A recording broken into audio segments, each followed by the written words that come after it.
Hello, എല്ലാവരും സുഖമായിട്ടിരിക്കുമല്ലേ? എന്തുകൊണ്ട് വിശേഷം? ഞാൻ കുറച്ച് നാളായൊരു ലോങ് വീഡിയോ ഇട്ടിട്ടാ, കുറച്ച് നാൾക്ക് ശേഷമായിരുന്നൊരു ലോങ് വീഡിയോ ഇട്ടാൽ. ഇതിപ്പോൾ ഞങ്ങൾ എവിടോട്ടോ അപ്പോൾ ലോങ് വീഡിയോ ഇടാൻ എനിക്കൊരു കണ്ടൻറ്റും കിട്ടി. എന്താണെന്ന് വെച്ചാൽ ഇതിപ്പോൾ ഞങ്ങളുടെ ഉത്സവത്തിന് പോകുക കേട്ടോ, മുള്ളുകാട്ടിൽ ക്ഷേത്രത്തിൽ. അത് ചേട്ടയുടെ കുടുംബക്ഷേത്രം. അപ്പോൾ അവിടെ പാരിപ്പള്ളിയിലാണ്. അപ്പോൾ ആ ക്ഷേത്രത്തിലോട്ട് പോകും. അപ്പോൾ ഞാൻ വിചാരിച്ചെങ്കിൽ പിന്നെ അത് ഒരു ലോങ് വീഡിയോ ആയിട്ട് അങ്ങ് ഇട്ടേക്കാമെന്ന് കരുതി അങ്ങനെ ഇട്ടതാണ് കേട്ടോ. പിന്നെ അവിടെ ഒരു പ്രത്യേകതയും കൂടെ ഉണ്ട്. ഞങ്ങളുടെ അവിടെ ആ ക്ഷേത്രത്തിന് നാഗരാണ് മെയിൻ പ്രതിഷ്ഠ എന്ന് പറയുന്നത്. നാഗരുടെ ക്ഷേത്രമാണ്. അപ്പം കാവോട് കൂടിയ ക്ഷേത്രമാണ്. അപ്പോൾ അവിടെ ഈ ഉത്സവത്തിന് എങ്ങനെയാണെന്ന് വെച്ചാൽ അവസാനം ലാസ്റ്റ് ഡേ അന്ന് നാഗരൂട്ടൊക്കെ കാണും. അപ്പോൾ ഊട്ടിൻ്റെ അന്ന് വലിയ കളമൊക്കെ വരച്ചിട്ട് തുള്ളുമൊക്കെ ചെയ്യും കേട്ടോ. അപ്പം ഞാനിത് ആക്ച്വലി ഇതുവരെ ഞാൻ കണ്ടിട്ടില്ലായിരുന്നു.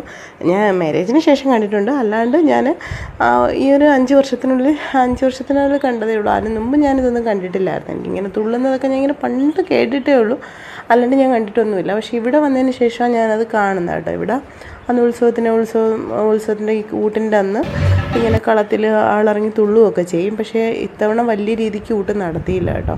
അല്ലെങ്കിൽ വലിയ കളവാണ്. ഇത് നമ്മൾ ഐസ്ക്രീം കുടിച്ചതാണ് ഞാനും ഗംഗയും കേട്ടോ. ആരും അറിയാതെ പോയി കുടിച്ചിട്ട് ഞാൻ അവരുടെ അടുത്ത് പറഞ്ഞ് അമ്മേരുടെ അടുത്ത് പറയല്ലേ എന്നൊക്കെ പറഞ്ഞ്. പിന്നെ ഡാൻസൊക്കെ ഉണ്ടായിരുന്നു. അങ്ങനെ കുറേ നേരം അതൊക്കെ കണ്ടിട്ടുണ്ട്. പിന്നെ ഡാൻസൊക്കെ കഴിഞ്ഞപ്പോഴത്തേക്കൊണ്ട് ഈ ഘോഷയാത്രയൊക്കെ വരാൻ ടൈമായപ്പോൾ പിന്നെ കണ്ണകിനെ കുറച്ച് നേരം അമ്മയുടെ റിലേറ്റീവ്സൊക്കെ ആൻറ്റിമാരൊക്കെ അവിടെ ഉണ്ടായിരുന്നു. അവരൊക്കെ എടുത്ത് തന്ന് പിന്നെ എഴുന്നള്ളത്ത് വന്നപ്പോൾ കാശി ഗണേശനൊക്കെ നല്ല കളിയായിരുന്നു കേട്ടോ എഴുന്നള്ളത്തിൻ്റെ കൂടെ. അങ്ങനെ എഴുന്നള്ളത്തൊക്കെ വന്ന് നല്ല താല്പര്യം വിളക്കൊക്കെ ഒരുപാടുണ്ടായിരുന്നു. പിന്നെ ആനയുണ്ടായിരുന്നു ഒക്കെ ഉണ്ടായിരുന്നു. എല്ലാ തവണത്തെയും പോലെ ഇത്തവണ വലിയ ഘോഷയാത്രയൊന്നും ഇല്ലായിരുന്നു കേട്ടോ. അങ്ങനെ കഴിഞ്ഞ തവണ എനിക്കിപ്പോഴും ഓർമ്മ വന്നത്, കഴിഞ്ഞ തവണ ഇങ്ങനെ കളമൊക്കെ വരച്ച് തീർന്നായിരുന്നു. കഴിഞ്ഞിട്ടിങ്ങനെ ഈ എഴുന്നള്ളത്ത് വന്ന ആനയൊക്കെ അനുഭവിക്കുന്ന ടൈമിൽ ഈ ഭയങ്കര ശൃംഗാരിമേളമൊക്കെ കൊട്ടൊക്കെ ഭയങ്കര ഇതായിട്ട് കെട്ടുന്ന സമയത്ത് അവിടെ നിന്നൊരു കൊച്ചിന് ഈ അനുഗ്രഹം വരും. അപ്പോൾ അനുഗ്രഹം വന്നിട്ട് ആ കൊച്ച് ഭയങ്കരമായിട്ട് തുള്ളി കളത്തിലിറങ്ങാൻ വേണ്ടിയിട്ട് അമ്പലത്തിനകത്തോട്ട് കയറി കളത്തിലിറങ്ങാൻ വേണ്ടി ഭയങ്കരമായിട്ട് തുള്ളൽ നടത്തി കേട്ടോ. അപ്പോൾ അതെനിക്ക് ഓർമ്മ വന്നു. പക്ഷേ ഇത്തവണ അങ്ങനെയൊന്നും ഇല്ലായിരുന്നു. ഇത്തവണ ഉണ്ടോ ചെറിയ കള വരച്ചേക്കുന്നത് കേട്ടോ. അല്ലെങ്കിൽ ഈ ഒരു ഏരിയ മൊത്തത്തിൽ വരയ്ക്കും. ഇവിടെ നാഗരാജാവും നാഗയക്ഷിയമ്മയാണ് ഇരിക്കുന്നത്. പിന്നെ പുള്ളുവൻ പാട്ടും, അങ്ങനെ ഈ പുള്ളുവൻ പാട്ടും നാഗയക്ഷിയമ്മയും നാഗരാജാവും ഒക്കെ ഇരുന്ന് എല്ലാ തവണയും പിന്നെ കന്യകമാർ കാണും. പിന്നെ നാഗരാജാവും നാഗയക്ഷിയമ്മയും കളത്തിനകത്തായിരിക്കും നിൽക്കുന്ന. വലിയ കളവായിരിക്കും. നിന്നുകൊണ്ട് തന്നെ അവർ പൂജയൊക്കെ